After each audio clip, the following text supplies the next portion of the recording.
Placé sous les premiers rayons de soleil de juin, l'événement Guy Carpenter s'est tenu une fois de plus au prestigieux pavillon Gabriel. Avant que tous les invités prennent place, Philippe Renaud en a profité pour dresser le bilan de ces 3 dernières années passées à la tête du groupe. Le bilan, c'est que si je pensais me reposer ces 3 dernières années, eh bien, je me suis trompé. Parce que l'activité de ces 3 dernières années chez Guy Carpenter a été vraiment très très intense. Ça, c'est le premier constat. Le deuxième constat, c'est que j'ai trouvé une équipe, une très très bonne équipe, que ces 3 dernières années, nous ne sommes séparés d'aucun collaborateur et au contraire, nous avons renforcé très fortement les équipes par l'apport de compétences nouvelles, de personnes qui avaient une expérience différente et que nous avons aujourd'hui vraiment une très très bonne équipe de très bon niveau. Sûrement la meilleure d'ailleurs sur le marché. Le troisième constat après ces 3 années, c'est que rien n'est impossible. On avait un peu tendance peut-être à être timoré dans nos approches. On est un peu plus débridé aujourd'hui et ça nous réussit assez bien. Succède alors à Philippe Renaud derrière le micro Franck Pinette, qui a détaillé les 2 offres du groupe en matière de courtage en réassurance vie, une activité peu répandue qui devrait se développer dans les prochaines années. En réassurance vie, on a 2 types d'offres. La première, c'est une offre, je dirais, traditionnelle, qui est comparable à ce que font nos collègues du non-vie, c'est-à-dire qu'on aide des compagnies de taille petite, moyenne, des institutions de prévoyance, des mutuelles, sur leur analyse de risque. On essaye de voir avec elles quel type de risque ils ont, quelle exposition catastrophe elles peuvent avoir. Et en fonction de ça, on leur propose des structures de réassurance adaptées. La deuxième offre importante, alors la première, elle s'adresse plutôt à des directeurs techniques. La deuxième offre s'adresse plutôt à des directeurs financiers. C'est souvent des entreprises plus grandes.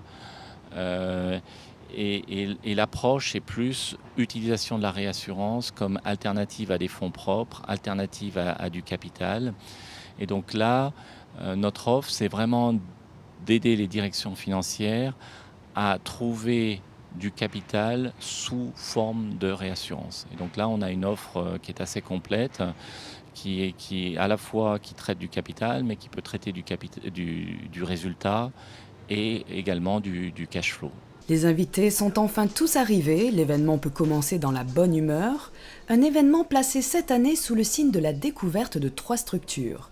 Arrive d'abord au pupitre Daniel Anthony, directeur général de Telem Assurance. On a des faiblesses, donc je ne les ai pas citées parce que vous les connaissez, et puis c'est pas drôle, il faut que vous cherchiez un peu ceux qui ne les connaissent pas. Mais je ne vous ai pas citées pas par coquetterie, mais parce que quelque part on s'en fout un peu, j'allais dire. C'est-à-dire que nos faiblesses, on s'est dit avant d'en faire des forces, de toute façon on va devoir consommer tellement d'énergie qu'on va les accepter comme telles. Se présente ensuite Raymond Ruel, directeur de la mutuelle des îles de Saint-Pierre-et-Miquelon. Dans une petite collectivité comme celle de Saint-Pierre-et-Miquelon, la mutuelle des îles reste bien évidemment très proche de ses assurés et met tout en œuvre pour offrir la meilleure qualité de service possible sur ce tout petit marché de l'assurance française en Amérique du Nord. Et enfin François Werner, directeur général du Fonds de garantie des assurances obligatoires. Elle n'a pas d'assurance, mais évidemment, parce qu'elle n'a pas de permis de conduire. Alors on me dit, ah bah oui, bien sûr, c'est les pauvres types qui ont perdu leurs points. Quelques-uns ici doivent se sentir concernés. Mais en fait, pas du tout. C'est pas du tout les gars qui ont perdu leurs points, je vous assure. Moi, on a fait un travail très, très approfondi, qualitatif sur la question. Ce sont des gens qui n'ont jamais passé le permis de conduire ou dont l'annulation du permis de conduire est tellement ancienne qu'on ne s'en souvient même plus. Beaucoup de découvertes et de crises de rire donc, mais quel était au juste le but de cette soirée, Philippe Renaud ? Nous, on attend rien de particulier, ou on attend en tous les cas que nos invités y passent un bon moment. Alors, verdict auprès des participants ? On a pensé le plus grand bien, c'est un événement très sympathique, ça nous permet de retrouver d'anciens collègues d'une part, et puis les présentations c'était inhabituel, assez rafraîchissant, surtout ce monsieur de Saint-Pierre-et-Miquelon. Voilà, donc bravo Guy Carpenter. J'ai particulièrement apprécié l'intervention sur l'hôpital de Saint-Pierre-et-Miquelon de Raymond Ruel, qui était un peu décalée, qui était très très intéressante. C'est une très bonne soirée et c'est toujours étonnant et exceptionnel. Très bonne soirée. Merci beaucoup. Surtout, bien sûr, c'était un climax à la fin. Moi, j'ai trouvé ça très bien, très animé. Et la dernière présentation de M. Werner, c'était fulminant pour moi, c'était très bien. Et en plus, c'était très animé. Super de voir le marché comme ça depuis l'été. Très bien. Merci beaucoup.